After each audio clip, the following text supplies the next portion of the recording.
প্রিয় ছাত্রছাত্রী, আজকে আমি তোমাদেরকে এই ভিডিওর মাধ্যমে ক্লাস 6-এর ভূগোলের যে সমস্ত প্রশ্নগুলো দেওয়া হয়েছে দ্বিতীয় পর্যায়ে মূল্যায়নের জন্য 2025 সালের রায়মার্টিন প্রশ্নবিচিত্রাতে পেজ নম্বর 301 এক নম্বর স্কুলের যে প্রশ্নগুলো দেওয়া হয়েছে সমস্ত প্রশ্নের উত্তর আমরা আলোচনা করবো আজকে এই ভিডিওর মাধ্যমে।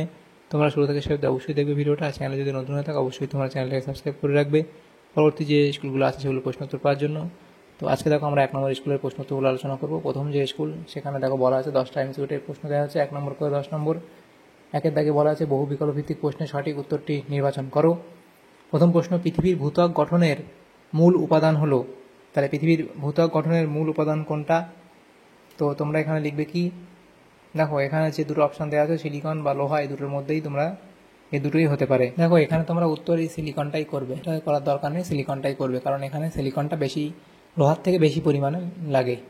এরপরে ছিল কি, বেতার তরঙ্গ বায়ুমণ্ডলের যে স্তর থেকে প্রতিফলিত হয় তা হলো, তাহলে বেতার তরঙ্গ বায়ুমণ্ডলের যে স্তর থেকে প্রতিফলিত হয় তা হলো কি, সেটা হলো আয়নোস্ফিয়ার, অপশান সি। এরপরে আছে আন্টার্কটিকা তথা পৃথিবীর দীর্ঘতম হিমবাহ হলো, এটা হলো ল্যামবার্ট। এরপরে প্রশ্ন ছিল, বৈজ্ঞানিকেরা আন্টার্কটিকায় গবেষণার জন্য যান, সেটা হচ্ছে শীতকালে, অপশান বি। এরপরে আছে যেটা কি, সেটা হলো কি, পৃথিবীর অ্যালবেডোর পরিমাণ হলো 35%। এরপরে ছিল বায়ুর আর্দ্রতা পরিমাপক যন্ত্র হলো কি, হাইগ্রোমিটার, অপশান সি। এরপরে পশ্চিমবঙ্গে গ্রীষ্মকালীন বজ্রবিদ্যুৎ সহ ঝড় বৃষ্টিকে বলে কি বলা হয়, কালবৈশাখী বলা হয়, অপশান ডি।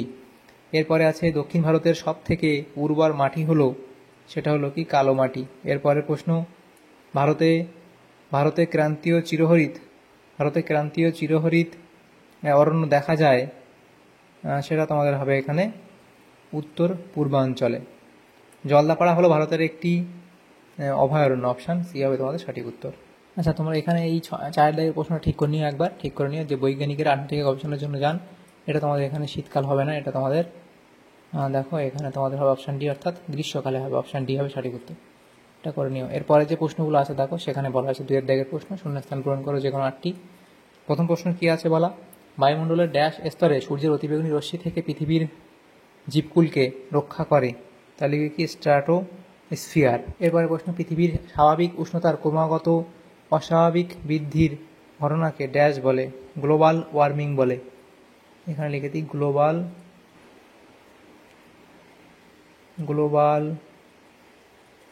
ওয়ার্মিং বলে।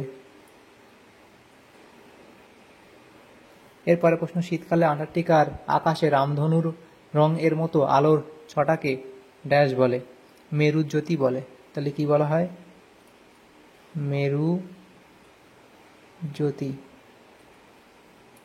মেরুজ্যোতি বলে। এরপরে আছে নির্দিষ্ট উষ্ণতায় নির্দিষ্ট পরিমাণ বায়ুতে জলীয় বাষ্পের পরিমাণকে বায়ুর ড্যাশ বলা হয়, বায়ুর আর্দ্রতা বলা হয়।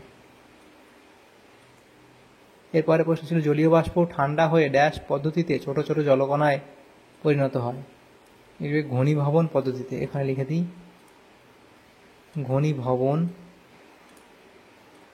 ঘনীভবন পদ্ধতিতে।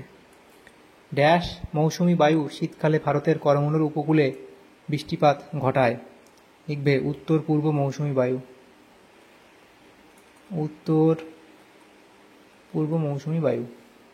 উত্তর ভারতের উর্বর নবীন পলিমাটি ড্যাশ নামে পরিচিত, লিখবে খাদার নামে পরিচিত। এরপরে ভারতের উপকূলীয় অঞ্চলে ড্যাশ অরণ্য গড়ে উঠতে দেখা যায়, তাহলে এটা লিখবে কি, ম্যানগ্রোভ অরণ্য,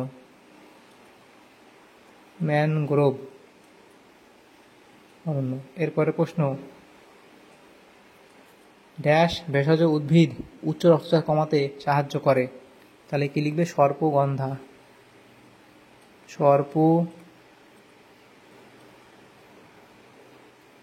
এরপর তাহলে শূন্যস্থানগুলো হলো। এরপরের প্রশ্নগুলো কি আছে, 3 দাগে শুদ্ধ নির্ণয় করো। তাহলে প্রথম প্রশ্ন, মহাদেশ সঞ্চালনের মূল কারণ হলো কেন্দ্রমণ্ডলের ম্যাগমার পরিচলন স্রোত, এটা শুদ্ধ, তোমরা পুরোটা লিখবে শুদ্ধ। তাহলে এরপরে প্রশ্ন, আন্টার্কটিকা মহাদেশ একটা বিশাল উঁচু মালভূমি রূপে অবস্থান করছে, এটাও শুদ্ধ। এরপরে প্রশ্ন, বায়ু সর্বদা নিম্নচাপ অঞ্চল থেকে উচ্চচাপ অঞ্চলের দিকে প্রবাহিত হয়। এটা হচ্ছে তোমাদের অশুদ্ধ। ভারতের মেঘালয় রাজ্যের শিলং পৃথিবীর সর্বাধিক বৃষ্টিবহুল স্থান। এটা শুদ্ধ। আচ্ছা, এখানে তোমাদের এটা অশুদ্ধ হবে। এরপরে প্রশ্ন ছিল ভারত পার্বত্য নাতিশীতোষ্ণ অরণ্যে ছুঁচলো পাতাযুক্ত মোচার মতো নরম কাঠের গাছপালা জন্মায়। এটা এখানে তোমাদের শুদ্ধ বলা হয়েছে। এরপরের যে প্রশ্নগুলো আছে দেখো সেটা কি বলা আছে, 2-1 কাতে উত্তর দাও। প্রথম প্রশ্ন, ইউরোপের প্রধান পর্বতশ্রেণীর নাম কি? তাহলে ইউরোপের প্রধান পর্বতশ্রেণীর নাম হলো আলপস। এরপরে প্রশ্ন, পৃথিবীর প্রায় অর্ধাংশ জুড়ে কোন মহাসাগর বিস্তার লাভ করেছে? তাহলে প্রশান্ত মহাসাগর। প্রশান্ত মহাসাগর। এরপরে আন্টার্কটিকা মহাদেশের জীবন্ত আগ্নেয়গিরির নাম কি? লিখবে মাউন্ট এরেবাস। Mount Erebus. এরপরে আছে আগত সৌরবিকিরণের যে পরিমাণ সূর্যরশ্মি পৃথিবীর ভূপৃষ্ঠকে উত্তপ্ত করে তাকে কি বলে? আর লিখবে আগত সৌর বিকিরণ। আগত সৌর বিকিরণ। আগত সৌর বিকিরণ। এরপরে আছে 100% মেঘাচ্ছন্নতা বলতে কি বোঝায়? তাহলে এটা লিখবে যে এই 5-এর দাগের প্রশ্নটা, আমরা আকাশে মেঘ ভেসে বেড়াতে দেখি, এই মেঘ আকাশে কি পরিমাণ আছে তার পরিমাপই হলো মেঘাচ্ছন্নতা। সম্পূর্ণ পরিষ্কার আকাশের মেঘাচ্ছন্নতা 0% এবং সম্পূর্ণ মেঘলা আকাশের পরিচ্ছন্নতা 100%। তাহলে 100% মেঘাচ্ছন্নতা বলতে কি বোঝা হয়? যে বিষয় যে সম্পূর্ণ মেঘলা আকাশকে বোঝানো হয়। এরপরে প্রশ্ন ছিল কি, ভারতের শীতকালে মাঝে মাঝে মেঘলা আকাশে যে ঝিরিঝিরি বৃষ্টি হয় তাকে কি বলে? তাকে বলা হয় পশ্চিমী ঝঞ্ঝা। পশ্চিমী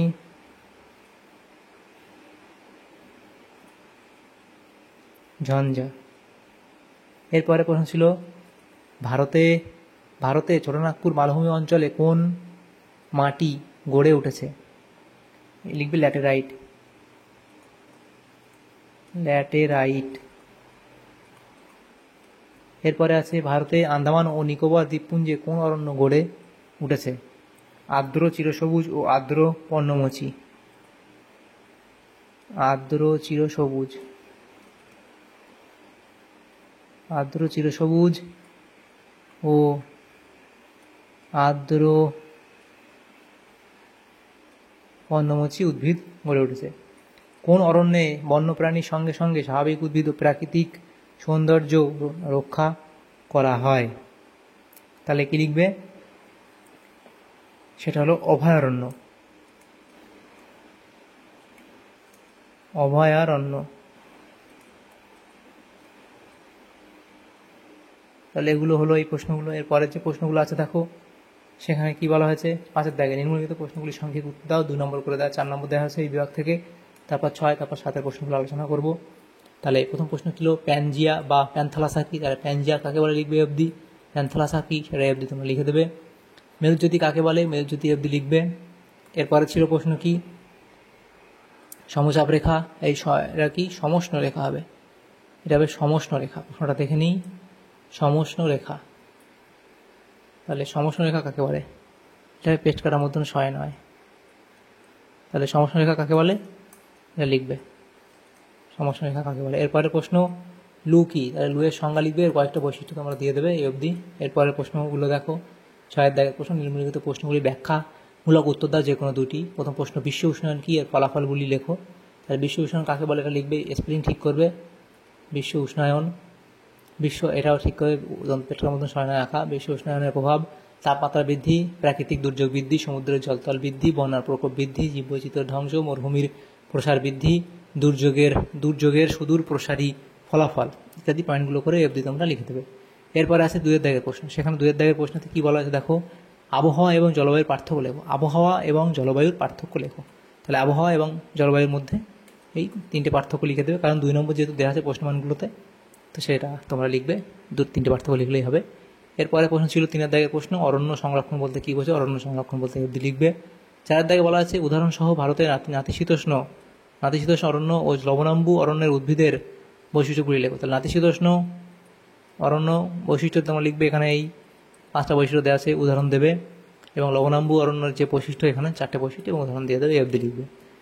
এরপরে প্রশ্নগুলো দেখো 7 দাগে, নিম্নলিখিত প্রশ্নগুলির রচনাধর্মী উত্তর দাও যে কোনো 2টি। প্রথম প্রশ্ন, পৃথিবীর বায়ুমণ্ডলের স্তরবিন্যাস করো। তার ট্রোপোস্ফিয়ার 6টি ভাগে ভাগ করা হয়। ট্রোপোস্ফিয়ার তার সংজ্ঞা বিস্তার বৈশিষ্ট্য লিখবে। স্ট্র্যাটোস্ফিয়ার সেখানেও সংজ্ঞা বিস্তার বৈশিষ্ট্য লিখবে।